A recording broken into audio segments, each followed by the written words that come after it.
Ça se passe comment? Sur Facebook, un monsieur m'envoie l'invitation, j'accepte l'invitation.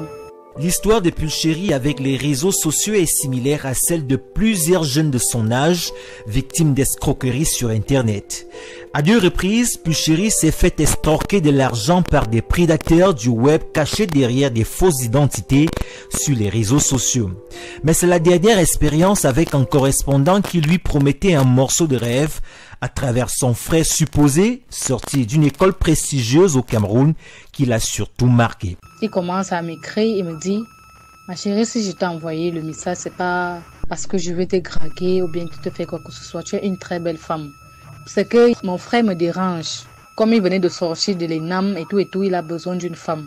Moi, les choses comme ça, je n'accepte pas qu'on me donne un homme. Il dit non, ne t'inquiète pas, c'est pas le style d'homme là. C'est le style d'homme que tu penses et tout. J'ai dit ok, essayons voir. À mi-chemin de cet essai, la jeune fille célibataire qui croyait avoir trouvé son amour recevra une douche froide. Derrière le profil enchanteur de cet administrateur civil présenté se trouvait pourtant un escroc, un excellent comédien qui va lui soutirer toutes ses petites économies par un mécanisme dont elle n'a jamais pu expliquer. Mais cette mésaventure sur Facebook, Conrad l'a aussi vécu il y a quelques années. Séduit par le profil d'une certaine Danielle Brenda qui résiderait au moment des faits à Berthois, bluffé par ses photos coquines et des messages aux mots mesurés, Conrad la proie, tombé amoureux, se fera prendre très rapidement au piège de la jeune Brenda. J'ai d'abord paniqué, au fur et à mesure qu'on causait chaque soir, je me suis dit que bon, j'ai commencé à envoyer, cet argent je crois en 2 étapes ou bien 3 étapes. Juste après, le téléphone ne passait plus. J'ai insisté des jours et des jours, le téléphone ne passait plus. Et c'est comme cela à chaque fois le même scénario. Une fois la victime rusée, le bourreau change de profil et de contact téléphonique. Les histoires comme celle-là, il en existe des tonnes, mais à chaque fois, les mêmes questions reviennent. Comment réussissent-ils aussi facilement à convaincre leurs victimes au point de les soutirer? Des experts expliquent que la plupart des jeunes qui vont sur les réseaux sociaux comme Facebook par exemple, n'y vont pas vraiment pour des raisons professionnelles et du coup sont livrés à la vindicte des arnaqueurs, des brouteurs comme on les appelle en Afrique de l'Ouest. Takmen Watak, un ingénieur conception, explique le mécanisme. Généralement, des faux comptes utilisent toutes des images accréantes. Vous allez voir par exemple l'image d'une belle femme comme photo de profil ou l'image d'une star. Généralement, quand vous observez cela, il faut faire attention à ce genre de compte-là. Vous pouvez observer les photos qu'elle a publiées. Tout cela qui utilise des faux comptes ont généralement des commentaires un peu restreints. Avec la multiplication des plaintes, Facebook Messenger a développé une intelligence artificielle permettant de repérer les escrocs et d'avertir leurs potentielles victimes.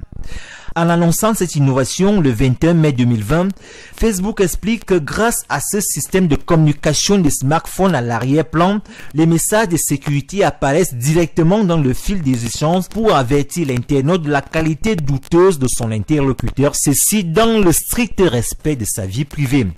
Pour identifier les individus suspects, l'intelligence artificielle va tout de suite s'appuyer par exemple sur l'envoi des messages à grande échelle, ciblant certaines régions ou démographie.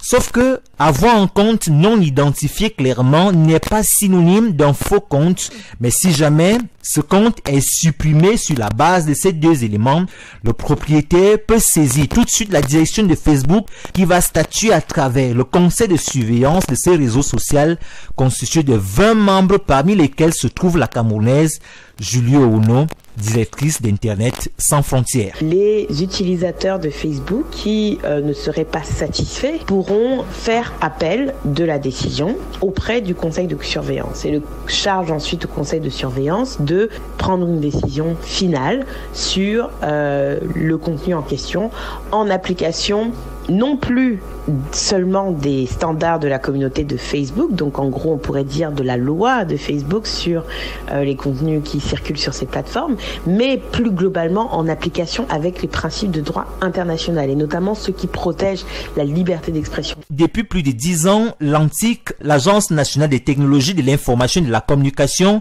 avec les services de sécurité, traque ces escrocs sur Internet et tout ce caché derrière les faux profils, explique Prosper Djoussou Pagou, directeur de réponse aux incidents de sécurité informatique à l'Antique. À date, nous avons déjà identifié et fait fermer plus de 3000 faux comptes sur les réseaux sociaux. Et parmi ces 3000-là, il y a plusieurs enquêtes en cours. Justement, nous avons transmis déjà des éléments probants au service de sécurité pour justement l'interpellation des cybercriminels qui s'adonnent à ce genre de pratiques, voire arnaquer les usagers à travers les faux comptes. Nous travaillons de concert avec les services de sécurité, avec les éditeurs des plateformes de réseaux sociaux pour justement procéder à l'identification de ceux qui se cachent derrière les faux comptes. Le mal est profond car seulement pour l'année 2017, selon l'Antique, le Cameroun a subi 12 800 attaques de cybercriminels. Pour faire face, depuis 2010, le Cameroun s'est doté d'une batterie de mesures pour endiguer ce phénomène avec la mise sur pied d'une loi sur la cybercriminalité et la cybersécurité.